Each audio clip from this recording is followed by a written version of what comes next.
Hey guys, it's Angelo, and welcome to the Mythic Plus Discipline Priest Guide for Battle for Azeroth's patch 8.3. As I've been giving a lot of love to the Shadowlands Alpha, and bringing you guys updates concerning the Priest and many other classes, I figured that today we'll go back to retail, and discuss the disc in the current Mythic Plus setting.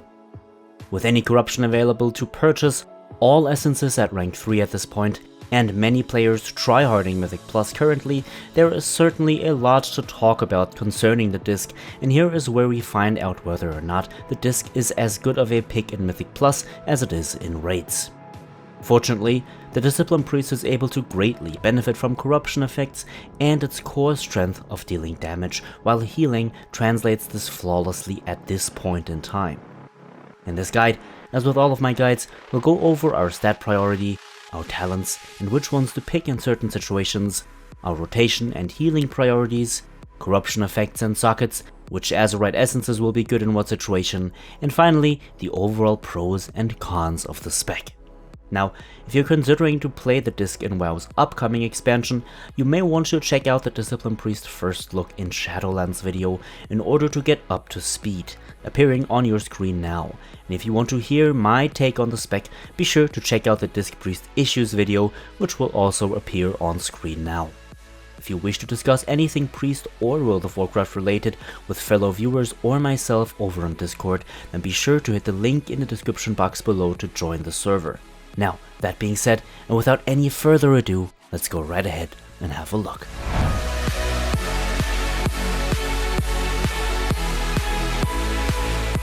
When it comes to our stat priority, nothing really changes for the disc in comparison to raiding. Ultimately, the value of item level will prove to be strongest most of the time, but your secondary stat priorities will remain pretty much the same, with haste this time definitely being the best stat, followed by critical strike, then versatility, and then mastery. Again, it needs to be said that in most cases, the gear with the better item level will be the gear you'll be going for, so only follow the stat priority if you're trying to pick between items with the same item level. Accordingly, however, when it comes to your enchantments and your sockets, you want to go for haste all the way. This means that you'll want to socket your one big intellect socket, which is the Leviathan's Eye, and then go for one small intellect socket, which is the Kraken's Eye. And if you have any socket slots left, which you should have in patch 8.3, haste gems should be used to fill them. Once you have all of your required corruption, however, more on that in a bit, you'll be swapping out the intellect sockets with haste sockets, as you'll have a higher gain out of those, or rather haste gems. For your enchantments, you'll be going with greater accords of haste, optionally critical strike, and for your weapon, you should be going with the Machinist's Brilliance. Try your best to stick to these rules when considering items and stats, and you'll turn out just fine in both Mythic Plus and raids. Next up, we'll be taking a look at our talents and which ones to pick in various situations.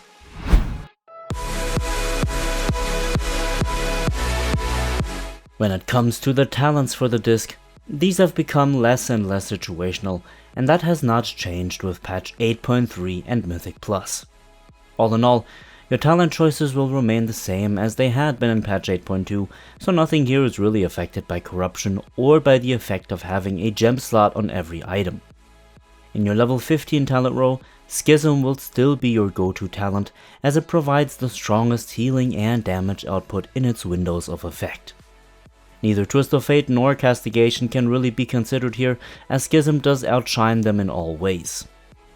In your level 30 talent row, Angelic Feathers is definitely strongest, as it provides the highest mobility for both you and your group. They will prove especially helpful when playing the different obelisks on higher keys, when you have to run out of line of sight of various herald bosses or minions, for example. Body and Soul is a solid alternative here as well, but you'll want to stick to the feathers in most cases. For your level 45 talent row, you'll mostly, or rather most certainly, be going with Power Word Solace, as it provides the most mana gain, but more importantly, it provides a lot of damage due to its low cooldown. Other options in this tier are simply not as viable, so you'll be going with Power Word Solace in any situation you could possibly encounter. The level 60 talent row is entirely up to you, but Psychic Voice and Shining Force is what you'll probably be using the most. Especially Shining Force can not only save your life sometimes during skittish weeks where you could possibly get aggro, but it can also help you to push enemies closer to your tank in order to increase the control the group has on the enemies. In your level 75 talent row, you'll be seeing a bit more diversity. Sins of the Many provides a strong damage increase and therefore a healing increase, and is strongest when the incoming damage patterns are predictable and remain relatively equal throughout your encounter or throughout even the entire dungeon. It is also definitely the go-to talent when your group synergizes well with each other and you can focus more on actually dealing damage. Now Shadow Covenant is strong in the opposite situation, providing an excellent heal in unpredictable situations where the incoming damage fluctuates and needs to be dealt with quickly, or when there is just too much incoming group damage for you to otherwise deal with it. Now an example here for the use of Shadow Covenant would be during Grievous weeks when you have to keep everyone in your group above 90% health. In your level 90 talent row, Purge the Wicked and Halo will be your most frequent options, with Purge the Wicked winning out most of the time, unless your group plans on doing really big pulls, which only really work on lower keystone levels. Purge the Wicked is a constant damage and healing increase on the other hand, and is therefore a lot more versatile than Halo, and is not on a cooldown.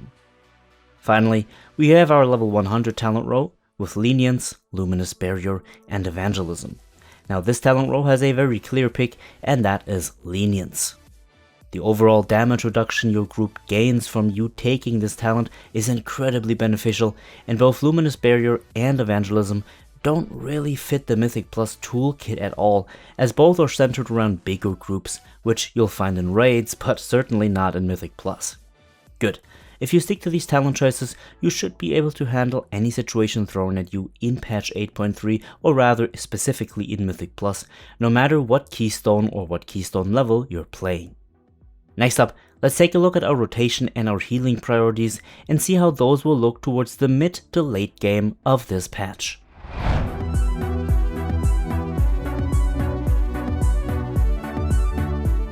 Now, before we start, please keep in mind that a healer's spell priority highly depends on the circumstances given.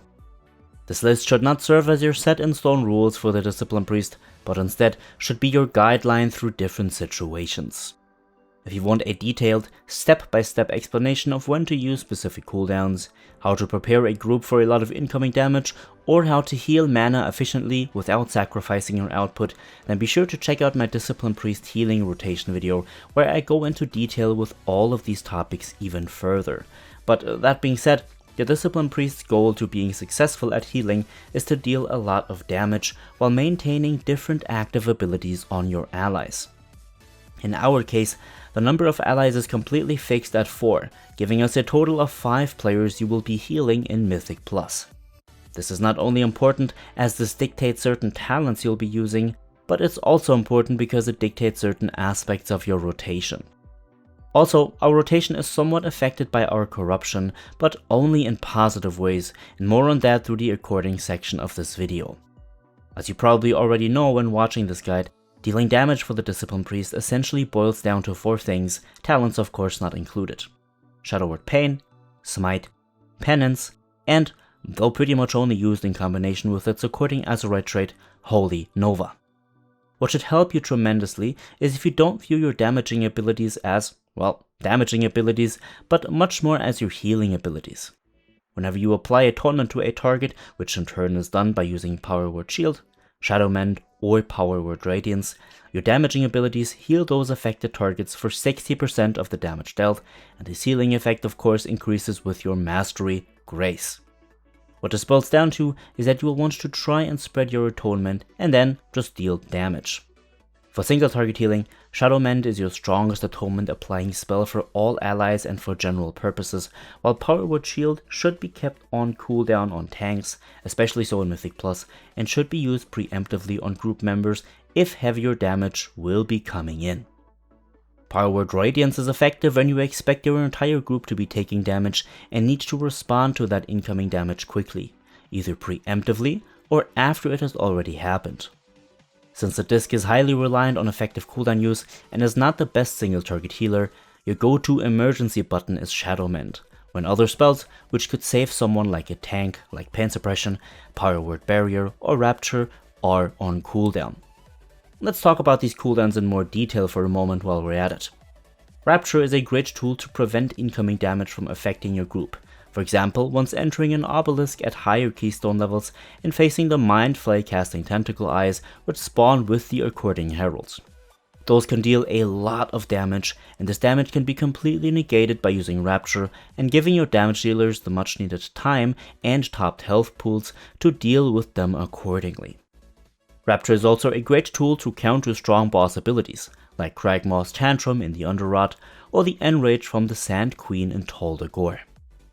Pain Suppression can work wonders not only on tanks, for example, saving your tank when hit by a debilitating backhand by Aka Ali, the Conqueror, in the Council of Tribes in King's Rest, but also on players affected by various spells, like Spit Gold for example from the Golden Serpent, also in King's Rest.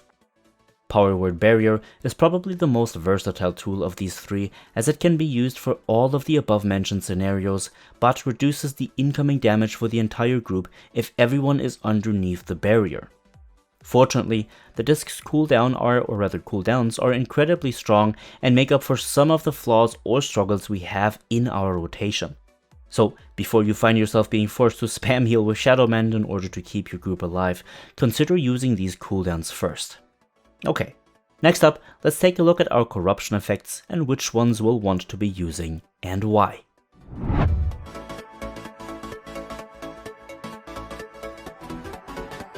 So, as stated before, at this point in patch 8.3, we are able to pretty much pick and choose which corruption effects we'd like to have, and this creates a definitive ranking of which corruption effects we will want to have on our gear. Now, the path you take when it comes to which corruptions you'll choose boils down to two choices. Will you focus on dealing as much damage as you can? Or will you focus on healing as much as you can, therefore of course combining the damage output with the healing throughput? When going for very, very high keys, so anything above a level 20 keystone and higher, then it becomes important to mention how important your damage output, especially as a disc priest, truly is. When playing any key beneath that level, or when pugging and never really playing high keys with a fixed and synergized group, then you will most likely want to focus more on your healing output, as that is more important in those senses than the damage. So if you wish to focus on damage, then you will want to stack a lot of Gushing Wounds, while grouping it with some expedient rank 3s, in order to maximize your haste gain from all sources, while also dealing tons of damage via Gushing Wound. Gushing Wound does not trigger your atonement though, so all of that spent corruption solely benefits you and your group's damage output. This is the most prominent build for very high keystone levels, as dealing damage there is much more important than actually healing, yes, even as a healer. Now, if you wish to synergize your healing and your damage output, therefore maximizing your healing, then you will want to aim for a combination of Expedient rank 3 and Severe rank 3. This will bump your haste and critical strike up to insane levels, causing you to deal a lot of damage while also using every bit of corruption to also synergize well with your healing output, as both haste and critical strike are very important contributors to your overall healing throughput. So, an ideal example of a haste and crit heavy corruption build would look something like 4 times Expedient rank 3 and 4 times Severe rank 3, while an aggressive, damage-centered build would see something like 2 or 3 times Expedient rank 3 and then 4 to 5 times Gushing Wound. Good, now let's go ahead and take a look at our essences, and of course our traits. Let's start us off with our traits, as those are relatively clear in any situation. You want to be sure to have 3 Heart of Darkness active, and then pair this with 1 Death Throes, 1 Enduring Luminescence, and 1 Depth of Shadows. You can switch out Depth of Shadows with another Death Throes optionally, but this should be the setup you'll want to be going for. For essences, you have a lot more room to play around with. When you want to deal damage, you will always be taking the Crucible of Flame as your major essence, which will be the case for most weeks and therefore most Mythic Plus affixes. When you really have to heal, or if you really need to heal a lot, especially your full group, for example during bursting weeks, necrotic weeks, or possibly even grievous weeks, then you can consider taking Vitality Conduit as a major, as the health transferred to your target via Vitality Conduit will not be reduced through necrotic or any other prevention of healing, meaning it directly counters most of the healing intense affixes. Memory of Lucid Dreams and the Formless Void are other very plausible alternatives for your healing, as Memory of Lucid Dreams gives you 40% leech, effectively healing you up completely passively, while the Formless Void is a major and can be paired, or rather as a major can be paired with whatever other players from your group use as their major slotted essence. For your minor essences, you will definitely want to be playing with Conflict and Strife, Spirit of Preservation, or the Formless Void, while alternatives like the Ever-Rising Tide, for example, or Memory of Lucid Dreams can also be considered. Now, Spirit of Preservation is incredibly strong, as it allows your Shadow Mend to essentially fully heal someone through one single cast, no matter how low they drop, and this is possible every few seconds. The Formless Void is a great minor because its intellect buff is huge and procs very frequent, depending on what the rest of your group is using as their major. As you see, there's quite a bit of flexibility with inner essences, and if you stick to these options, you should be fine in any situation. Okay, before we end this video, let's discuss the overall pros and cons of the spec, especially when looking into Mythic Plus in patch 8.3. To be honest, the Discipline Priest is quite strong with this content, especially with the benefit of corruption on our side. We still lag behind a little in comparison to other healers, especially the Paladin or even the Druid, but we're certainly in the higher tiers of healers in Mythic Plus, as our damage capabilities tie in beautifully with healing. As the Discipline Priest is able to shield players from damage, the spec's absorb capabilities are incredibly important at higher keystone levels and will definitely want to be used if possible.